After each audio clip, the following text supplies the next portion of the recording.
Good afternoon and welcome to episode 10 in this series of videos on the history of the BBC between 1922 and 1995. And we were just moving into, we were somewhere in 1951, you were somewhere in 1951.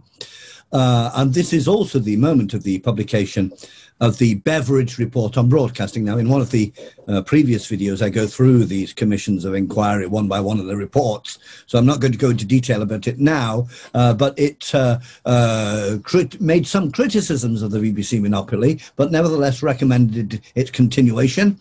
It argued against television advertising and encouraged the BBC to look outside London and not to be so London-centric. And in a minority report, the one member of the committee wrote that he disagreed with the conclusion of the committee, and this gentleman, Selwyn Lord, advocated advertising or public subsidy and competition. Now, the new Conservative government, the report had been commissioned by the previous Labour government, but the new Conservative government, when they came in, they rejected the report, but nevertheless renewed the BBC's charter. So everybody at the BBC breathed a sigh of relief as the charter was renewed. 1952, then, television becomes available in Scotland and Wales for the first time. So 1952, in Scotland and Wales for the first time, television. And the BBC continued to produce quite innovative programs. You have one of them on the television in front of you. This is Watch with Mother, Andy Pandy. So this is a series of television programs aimed at the very young, probably 3 to 8-year-olds. We weren't very advanced at the time. Made with, you could see black and white television, of course, made with puppets, and this is Andy Pandy and Teddy, much loved by a whole generation of children. And notice its official name, not immediately when it came out, Andy Pandy, but very shortly afterwards. They grouped together these programs for young children under the headline. The heading, Watch with Mother. Now, this was not the first time. In fact, they'd already been on the radio, and it indeed still was on the radio, even in the 60s. Listen with Mother on the radio was still very much a feature, and this heading is worth thinking about because Listen with Mother was invented in response to a criticism sometimes made of radio that people, particular mothers, were leaving their children with the radio just to listen on their own and be amused, so that mother didn't have to do her job of looking after the children. Nobody cared that the fathers were not looking after the children. Of course, this is a traditional view of parenting. And so Listen with Mother was supposed to reassure public civil society in the public space that the idea was not to leave the children alone, but to be alongside with them. And this is also brought up with Watch with Mother, Andy Pandy. You can find episodes of this on the television, on YouTube, and you'll probably find them particularly unsophisticated compared with Totally Spies or more recent children's programs. So in the same spirit, there was Watch with Mother, Bill and Ben, the Flower Pot Men, who are two, as their name suggests, two flower pot men who live in the garden. One of the specific things about Bill and Ben is that they didn't speak English. They spoke some imaginary language, which mostly involved saying blah, blah, blah, blah, blah, really. So not quite sure where all that came from. It's a sort of low-tech version of the Teletubbies, perhaps.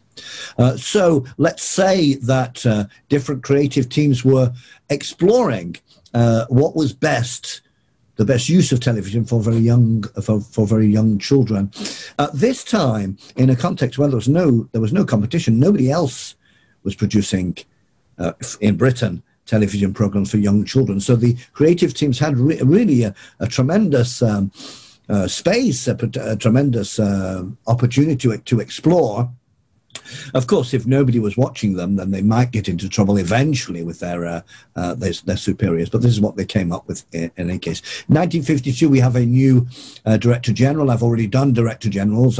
So this is Sir Ian Jacob, who stayed for 7 years and notably was Director General during the first showing of Panorama, which I will come back to in a moment. And he had one big row with the government with the Anthony Eden, the Prime Minister, over the BBC's reporting of the 1956 Suez Crisis. This is one of these moments of tension with the government, although I do think it's important to underline that the moments of tension with the government were not the general rule, but were exceptional. And so the trains which ran on time were important too.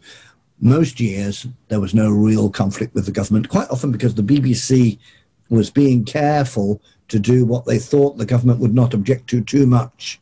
Because, of course, although the Prime Minister cannot phone up the BBC Director General and say, this is what you're putting on the television tonight, every 10 years or so, the charter gets renewed and the government has complete liberty to abolish the BBC. And the BBC lived in fear of this for some time. This is one of the reasons why British people are very surprised when in France, the president phones up France 2 and says, I want to be on your programme at 8 o'clock. And that gets organised. And the government doesn't do this in Britain.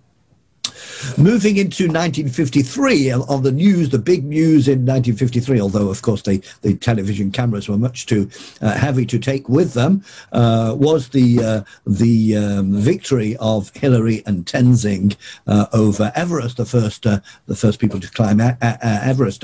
Edmund Hillary then was a New Zealander, but considered, at least by the British, as a representative of the British Empire. So the British had done this, beaten Everest. And it has to be said that the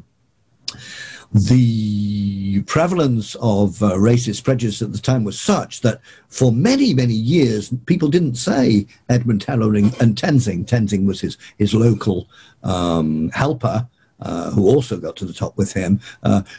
For a long time, people just said, Hillary, and slowly the importance of the other guy came into view. Also, 1953, other big piece of news here is somebody who did not climb a mountain, but does have some rather impressive things to carry around. Elizabeth II then was crowned Queen of the United Kingdom, South Africa, Canada, New Zealand, Australia, Ceylon, and Pakistan. So that was the relics or the remainder of the British Empire was still very much present in the title of the monarch. And final piece of news from 1953, great triumph for British science when Francis Crick and his colleagues won a Nobel Prize for Medicine for discovering the structure of DNA, or as you say in French, of course, the ADN. Which we are still benefiting from today, because this is the basis of the vaccines, which are going to make a difference in 2021. So the next period, then, in the post-war boom, are going to see the arrival of more direct competition on television, because little by little, private companies will be allowed to broadcast. They'll be allowed to broadcast on television after the Television Act of 1954, and on the radio after 1973. And indeed, if you look at the huge history of the BBC written by Asa Briggs, the volume speaking of 1955 to 74 has as title Competition. And so it's clear that this gentleman, Asa Briggs, who is the expert, who was the expert on the first 50 years, at least, of the BBC, considered that competition was the central question for this period. And indeed, it's interesting to see, although the radical neoliberalism of Margaret Thatcher and her allies was not yet visible or conceivable in the 1950s and 1960s, and the economic boom meant that pressure on public money was less. Nevertheless, the Conservative government will decide, with the Television Act of 1954, to allow private companies to broadcast. And this is when the second channel arrives in British households at a moment when the number of televisions in Britain is rising very, very quickly. They're still quite expensive, although normally people will rent them or hire them at this point, partly because they're very expensive and partly because they often break down and you have to have a technician around. So it's very, very generalized to hire televisions and pay so much a week at the time. And in any case, this all meant that after 1954, in the family, when the family is sitting in front of the television, if they don't like what they're watching, the question comes out, what's on the other side? Because there were two sides. And indeed, it's probable that the majority of British families never knew what it was like to have only one channel, because it's after 1954 that the millions and millions begin to have television at home. And indeed, this will cause big problems for the BBC, because in the first period, ITV will become much more popular than the BBC, and the BBC, those who defend the BBC will say, "Oh yes, but BBC programs are higher quality." And this may or may not have been true. It's something rather difficult to measure as quality. But one of the defenders of the BBC said, "Well, we're not going to apologise for making everybody pay the licence fee because BBC programmes are so much better quality." The difficulty was that this was not the universal opinion that BBC programmes were better quality. However, the payment of the licence fee was universal. In this period when it was being decided whether or not there should be commercial television, there was a new organisation which moved into action. This is the Popular Television Association, and the Popular Television Association was founded by some newspapers, the Daily Mirror and the Financial Times, for example, but also involved West End theatre managers, an advertising agency, and journalists and so on, and they called for a private channel to be authorised by the government, and they called for the people's right to be entertained rather than educated. And so this is a huge debate that went on at the time, education or entertainment, and like many massive public debates, it was perhaps the wrong question, and it was often carried out in a very simplified manner, as if people are not sometimes educated by entertaining shows or entertained by the news. The news can be quite entertaining, sometimes in a good way and sometimes in a voyeuristic way. In any case, the Popular Television Association was there to, a lobby to try to put forward this idea that the BBC was too old-fashioned and stuffy and elitist, and what we needed was something for the people. And this is the whole debate where, on the one hand, the BBC says we need to give the people what is good for them, and on the other hand, people like the Popular Television Association say we need to give the people what they ask for. And in many ways, this is a false debate, because if you take television, people were just discovering television. There was no realistic way of knowing what people wanted. Does the media give people what they want, and how do we know that it gives the people what they want? It's very much a simplified debate. The Popular Television Association then worked for a less BBC approach and the right for private companies to broadcast, and on the other side, politicians and some newspapers who were worried that they might lose advertising revenue to the commercial television channel, as well as educationalists, men of the church and moralists, defended the BBC against and defended the idea of the monopoly, and they put forward the argument that only as a monopoly can the BBC operate a comprehensible public service and take into account minorities. Into this debate, Lord Reith, who is now Lord Reith, this was the first Governor General of the Director General of the BBC, of course, was very excited about this argument, and he said that allowing commercial television would be tantamount to importing into the country smallpox or the plague. Meanwhile, life went on. On the 1st of May, television became available in Northern Ireland for the first time.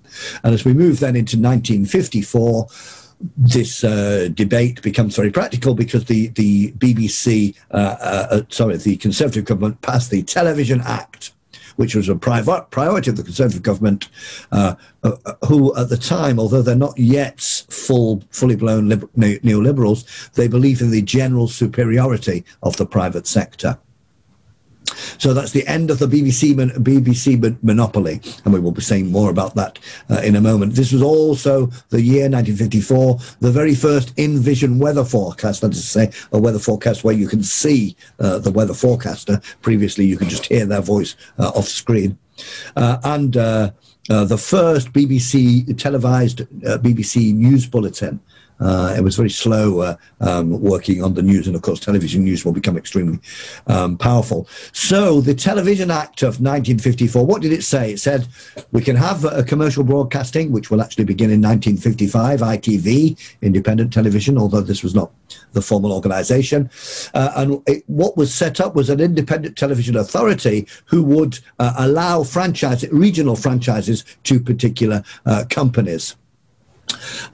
So the Independent Television Authority did not make the programs, but they owned the transmitters, and they chose which private company has the right to broadcast in Lancashire or Yorkshire or London. These local companies, these regional companies, sold time to the advertisers. There was also the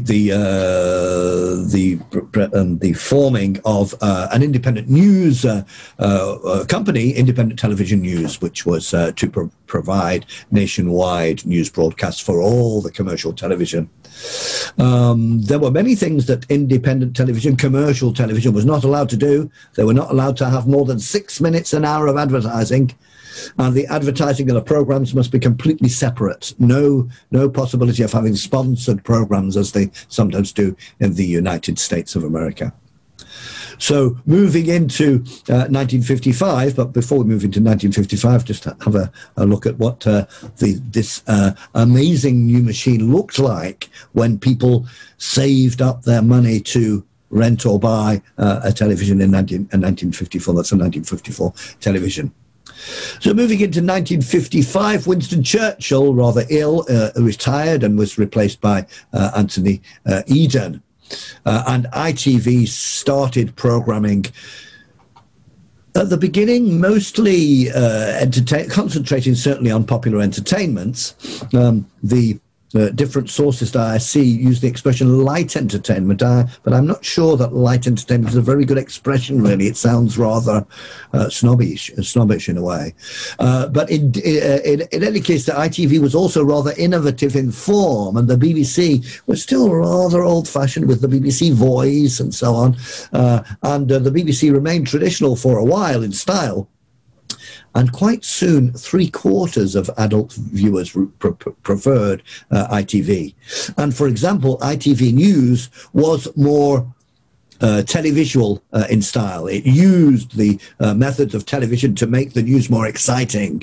And indeed, the ITN, so the commercial television news, said that they wanted to make significant news more interesting, more comprehensible and more acceptable.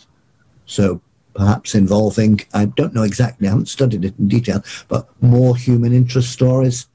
Not just what the politicians said and what the Queen's done, but also, in local initiatives and regional initiatives, what ordinary people might do. Now, the ITV had to follow a series of rules, as I've already mentioned. They were not allowed to advertise. No political advertising was allowed, and no religious advertising was allowed. So, for example, when there was a big debate about abortion or about capital punishment, the organisations who had an opinion were not allowed to buy advertising time. Now, the ITV was extremely profitable at the beginning. The regional companies, for the first time, you could have television advertising, and a lot of big companies, whether they were selling soap powder or televisions or furniture, and this is a time where very slowly small shops are reducing, and bigger companies and shops and companies in general are growing, and so the advertising budgets were rising, and companies were faced with this idea that for the first time we can sell our toothpaste or our soap or our shoes on television. And they understood very quickly that this is much more attractive and much more aggressive, if you like, much more visceral than is newspaper advertising. The result was two things. First of all, one of the owners of the commercial TV franchise says, "This is like having a license to print your own money." Because it was so profitable, it was like being able to print your own money. And the other thing is that actually adverts, although a lot of people don't like adverts. I like adverts, but most people around me, intellectuals, don't like adverts. But in fact, they were very useful in the sense that they were at the forefront of stylistic sophistication. They were the most innovative section of television for a while. In any case, independent television got itself going, and here are three of the very popular programs from the early years of ITV. Cool for Cats, which was a popular music program.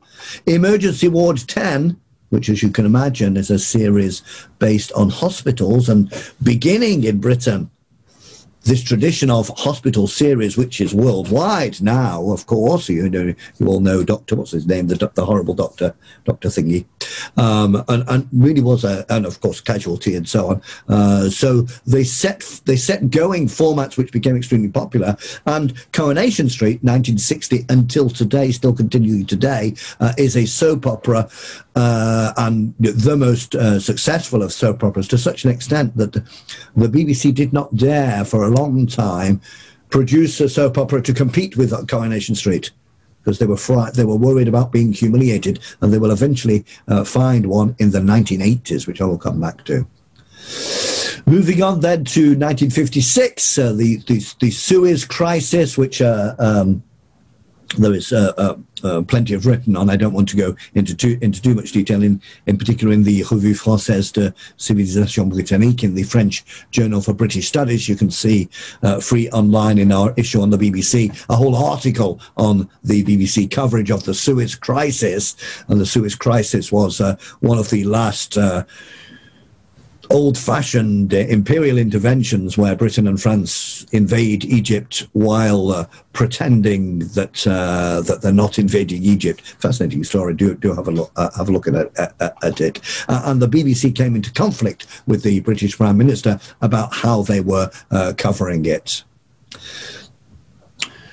So I've mentioned what were some of the priorities of ITV in the late 50s. And the BBC then had to react to the arrival of commercial television. So although the ITV did not directly damage the BBC, did not reduce their income, for example, they did oblige the BBC to change its programs because everybody has to pay the license fee. If the BBC continues to be much less popular than independent television, the government will be under pressure to abolish it. So what did they do? First of all, they abandoned certain previous habits. For example, the toddler's truce. Before 1956, there was no television between 6 o'clock in the evening and 7 o'clock in the evening, so that the parents could put their children to bed, and the children would not be tempted wanting more television. Fascinating idea.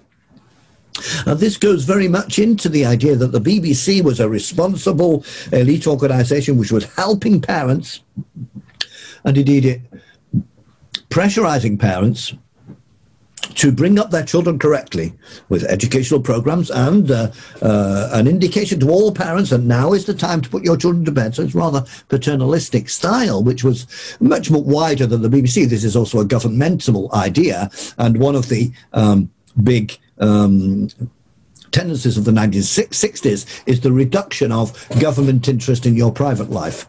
So it becomes easier to get a divorce. It's no longer illegal to have an abortion. It's no longer illegal to have homosexual relations after 1967. So in the 60s, yes. So the BBC also tried to produce more attractive scheduling and style of presentation, and to offer a greater variety greater variety of programming.